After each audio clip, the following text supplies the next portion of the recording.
লক্ষ্মীর ভাণ্ডার।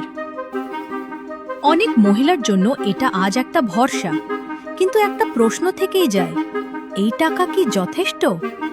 দাম তো প্রতিদিন বাড়ছে।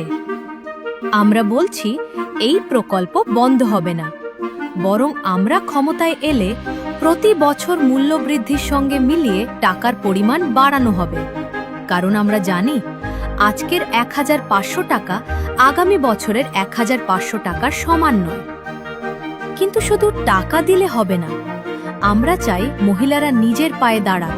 তাই লক্ষ্মী ভাণ্ডারের পাশাপাশি প্রত্যেক মহিলার জন্য থাকবে প্রশিক্ষণ ও হাতে কলমে কাজ শেখানোর সুযোগ। যে যা করতে চান, কেউ তাঁত বুনতে, কেউ পড়াতে, কেউ নিজের ব্যবসা শুরু করতে, সেই অনুযায়ী সাহায্য করা হবে। এর সঙ্গে থাকবে সহজ ঋণের সুবিধা।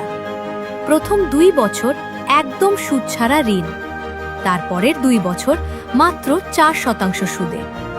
মানে শুধু সাহায্য নয়, রোজগারের পথ তৈরি। আমাদের লক্ষ্য পরিষ্কার, মহিলাদের শুধু সহায়তা নয়, স্বনির্ভর করা।